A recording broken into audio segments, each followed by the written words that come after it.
I've never told anyone this story before, mostly because I don't think anyone would believe me.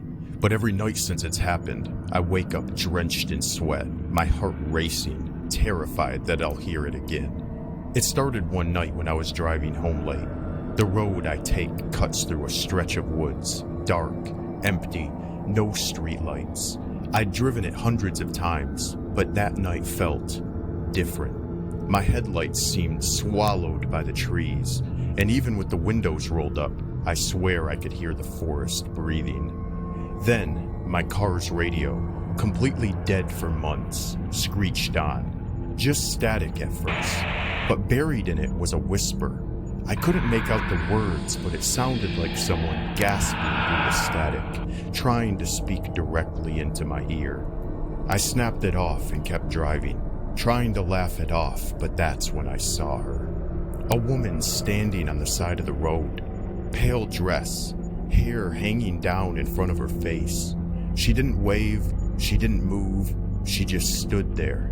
My stomach dropped.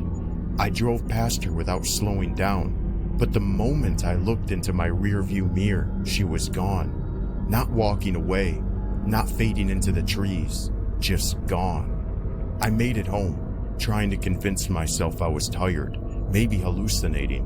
But when I unlocked my front door, I froze. My living room smelled damp, like wet soil, and on the carpet it was bare, muddy footprints leading towards the hallway. I live completely alone. Every hair on my body stood on end. I grabbed a kitchen knife, calling out. Nothing. The footprints stopped at my bedroom door. Slowly, I pushed it open. The room was completely empty, but carved into the wall, right above my bed, were 3 words. I found you. That's when I heard it. The whisper, the same one from the car radio, but this time it wasn't muffled by static. It was inside the room, breathing right behind me. I turned around, and I immediately saw her. Not outside, not in my mirror, but inches from my face.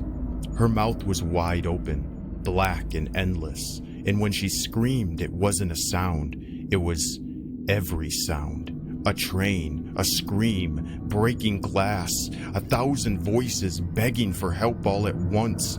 My knife slipped from my hand, and then darkness. I woke up the next morning on the floor of my bedroom. Sunlight was pouring in. No footprints, no carvings on the wall. For a moment, I thought I had dreamt it. But my radio, still broken, still unplugged, crackled to life. And this time, through the static, I heard my own whisper. I'll find you again tonight.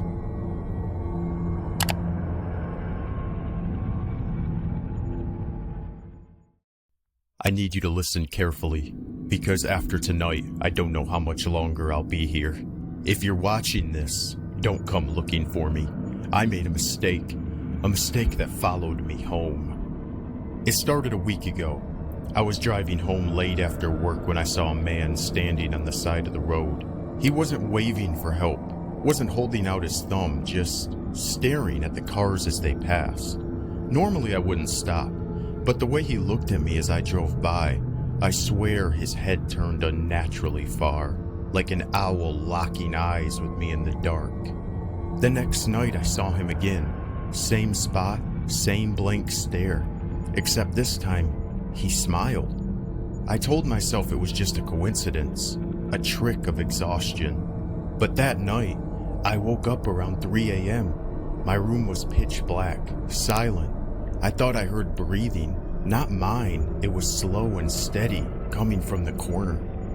I grabbed my phone and it lit up the room. Nothing was there.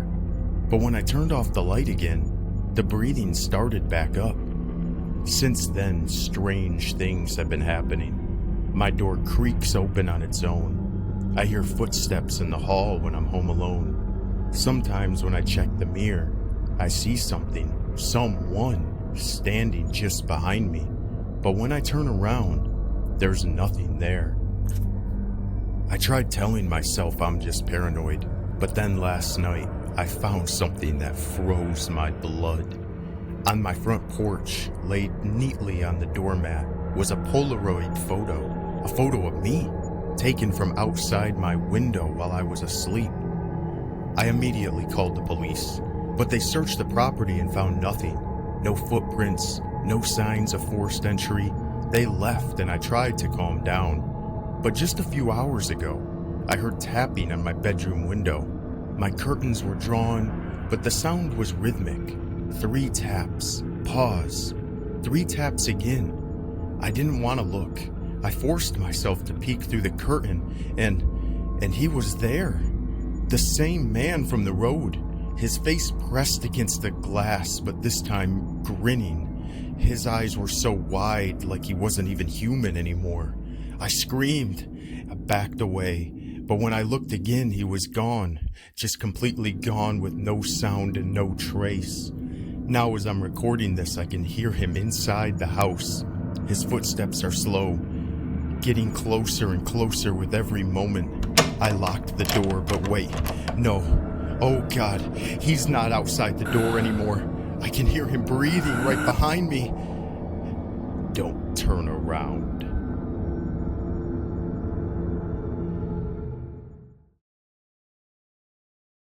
At the very end of my upstairs hallway, past my bedroom, past the bathroom, there's a small faded wooden door I could have sworn wasn't there before. I've lived in this house my entire life, but last week was the first time I noticed this door. It looked older than the rest of the house, dust-covered, warped with a brass knob that didn't shine like the others. I asked my mom about it the next morning. She swore she'd never seen it. My dad just gave me this look, like he wanted to say something but stopped himself. That should have been enough for me to leave it alone, but it wasn't.